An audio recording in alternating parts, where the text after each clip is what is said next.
Hello everyone, welcome to my channel.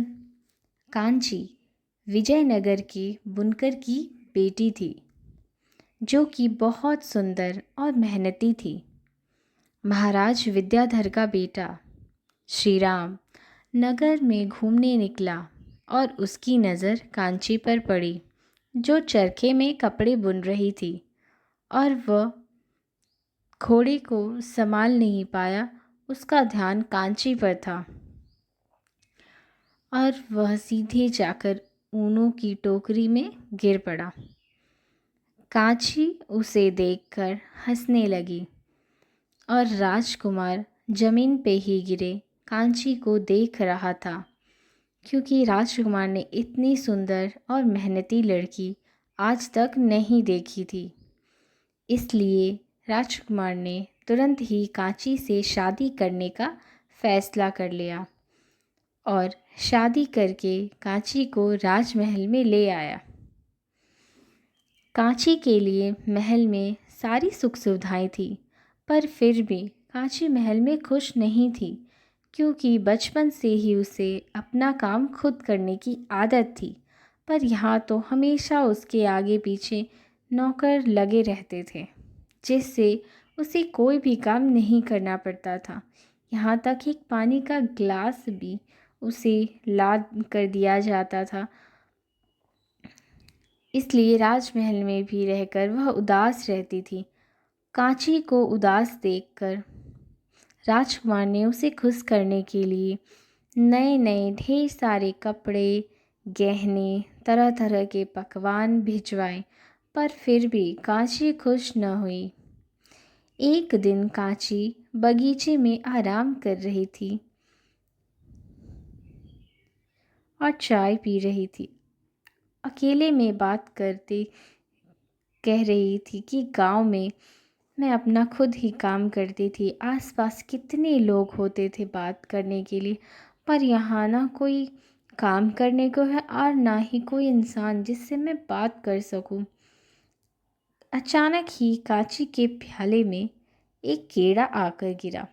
Kanchi ने पहली बार ऐसा कीड़ा देखा था, जो ककून था और उसके शरीर से धागा निकल रहा था। वह रेशम यानी सिल्क था। कांची ने कहा, ये क्या है? वह धागा उससे निकालती जा रही थी। उसने कहा, यह कोई धागा लग रहा है, पर यह कितना मुलायम है। इससे तो मैं कितने अच्छे कपड़े बना सकती हूँ। उसने सिपाहियों को बुलाया और कहा, सिपाही, इस पेड़ में जितने भी रेशमी कीड़े हैं सबको जमा कर लो और गर्म पानी में डालकर इनका रेशम निकाल लो। फिर सभी सिपाही पेड़ पे चढ़कर रेशम के कीड़े निकालने लगते हैं। उसमें सारे सैनिक कांची के आदेश से कीड़े को गर्म पानी में डाल दिए जाते हैं, जिससे ढेर सारा रेशम जमा हो जाता है। ये देख कांची बहुत खुश हो गई और रेशम से कपड़ा बनाने के लिए उसने चरखा मंगवाया। फिर उसने राजकुमार को ये बनाकर दिखाया और राजकुमार ने कहा, ये तो अद्भुत कपड़ा है, इतना मुलायम और मखमल कपड़ा मैंने अपने जीवन में नहीं देखा। कांची ने कहा, मैंने भी नहीं देखा। कांची ने कहा, मैं ऐसे और कपड़े बनाना चाहती हूँ। राजकुमार ने कहा, हाँ। राजकुमार ने कहा, आप जितना चाहें उतना कपड़ा बना सकती हैं। राजकुमार ने सिपाहियों को बुलाया और कहा, महारानी को राज्य के सारे रेशमी कीड़े लाकर दे दो। आज से राजघराने में सभी लोग रेशमी कपड़े का बना पोशाक ही पहनेंगे। फिर सभी सैनिक चले गए। कांची पहले की तरह काम करने लगी, जिससे उसके चेहरे पर फिर से पहले की तरह मुस्कान वापस आ गई और कांची के बनाए कपड़े इतने रेशमी, इतने मुलायम थे कि धीरे धीरे उसकी चर्चा पूरे राज्य के आसपास फैल गई और सबने उन रेशमी कपड़े को बनाने की इच्छा जताई। एक दिन सभा में दूसरे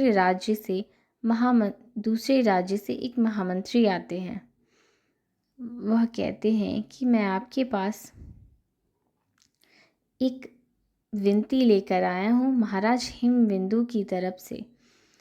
महाराज ने कहा, बोलिए। महामंत्री बोलते हैं कि हमने आपके राज्य के रेशमी कपड़ों के बारे में बहुत सुना है। महाराज चाहते हैं कि उसे बनाने की विद्या हमें भी बताई जाए। आखिर ज्ञान बांटने के लिए ही तो होता है, और आपके ऐसा करने से आपका नाम चारों तरफ होगा। तुरंत राजकुमार उठकर कहते हैं, महाराज, हम इसका व्यापार कर सकते हैं, लेकिन इसका रहस्य नहीं बता सकते हैं। और सोचिए महाराज, इस अद्भुत रेशमी कपड़े के व्यापार से हमारे राज्य को कितना लाभ होगा, हमारा राज्य कितना समृद्ध हो जाएगा। महाराज ने कहा, हम राजकुमार की इस बात से सहमत हैं। महाराज ने दूसरे राज्य के महामंत्री को मना कर दिया। उन्होंने कहा, हम क्षमा चाहते हैं, पर इसके बारे में हम आपको नहीं बता सकते। महामंत्री ने कहा, कोई बात नहीं। राजकुमार ने व्यापार करने को कहा, यही बहुत है। फिर अलग अलग राज्यों से रेशमी कपड़े का व्यापार होने लगा, और ये विद्या किसी और जगह ना पहुँचे, इसलिए महाराज के आदेश से किसी को भी रेशमी कीड़ा या धागा विजयनगर से बाहर ले जाने की अनुमति नहीं थी, और ना ही इस विद्या को बताने की अनुमति थी। इस व्यापार से विजयनगर समृद्ध से ही नहीं, प्रसिद्ध भी हो गया था। एक दिन कांची की ननद ने एक साड़ी उठाई और पूछा, यह किसके लिए है? तो कांची ने कहा, आज तुम्हारी विदाई का दिन है, जहाँ से आसपास के सभी राज्यों में रेशमी कपड़ों का व्यापार होता है। वहाँ की राजकुमारी विदाई में रेशमी साड़ी तो ले जानी ही चाहिए ना मुझे। तब उसकी ननद कहती है कि मुझे चरखे से रेशमी कपड़े बनाना बहुत पसंद है। मैं बस साड़ी ही नहीं, रेशम के कीड़े भी अपने साथ ले जाना चाहती हूँ, ताकि वहाँ पहुँचकर मैं रेशमी कपड़े बना सकूँ। तब कांची ने कहा, ऐसा गलती मत करना मल्लिका। महाराज का सख्त आदेश है कि राज्य से बाहर रेशम के कीड़े नहीं ले जाने, और राज्य से बाहर जाने ने सबकी तलाशी होती है। अगर पकड़ी गई तो अनर्थ हो जाएगा। उसकी ननद मल्लिका ने कहा, तो मैं क्या करूं? कांची ने कहा, कुछ नहीं। जब भी तुम्हें रेशमी की साड़ी चाहिए होगी, तुम किसी को भेजकर मंगवा लेना। मल्लिका ने कहा, ठीक है। मल्लिका महाराज विद्याधर के भाई की बेटी थी, जिसकी कुछ ही दिन पहले एक पड़ोसी राज्य के राजकुमार से शादी हुई थी। रेशम के कपड़े बनाने में कांची को मल्लिका हमेशा मदद करती थी, इसलिए उसका शादी के बाद भी रेशम के कपड़े बनाने का बड़ा मन था। पर बिना ककून के ये संभव नहीं था, इसलिए उसने एक तरकीब निकाली। उसने ककून को बालों में छुपा लिया और बोली कि देखती हूँ अब मुझे इसे ले जाने से कौन रोकता है। तक तक दरवाजे पर राजकुमार ने दस्तक दी। मल्लिका ने जल्दी से ककून को छुपा दिया और दरवाज़ा खोला। राजकुमार ने कहा, मल्लिका चलो, तुम्हारी विदाई का समय आ गया है। जैसा कि इस राज्य का नियम है, जाने से पहले तुम्हारी तलाशी ली जाएगी। उसने कहा, हाँ हाँ भैया, मैं तैयार हूँ, क्यों नहीं। राजकुमार ने दासी को बुलाया। दासी ने मल्लिका की तलाशी ली और बोली, कुछ नहीं है। राजकुमार मल्लिका को लेकर बाहर चला गया। मल्लिका ने बड़ी चालाकी से ककून अपने साथ ले गई और वहाँ जाकर वह सिल्क के कपड़े बनाने लगी। और मल्लिका के सिल्क के कपड़े बनाने की कला, जो उसने विजयनगर से सीखी थी, सबको बहुत पसंद आई, जिससे विजयनगर और महाराज विद्याधर का नाम दूर दूर तक फैल गया, और इस चीज़ से विजयनगर का व्यापार भी फैल गया। इस तरह विद्याधर को यह पता चल गया कि अद्भुत विद्या बताने की चीज़ है, छिपाने की नहीं। इसलिए उन्होंने सिल्क के कपड़े बनाने की कला सीखने के लिए सबके लिए विजयनगर के द्वार खोल दिए, ताकि सभी यहाँ पे आए और इस विद्या को सीखें, जिससे उनका नाम और बढ़े और उनका राज्य समृद्ध हो।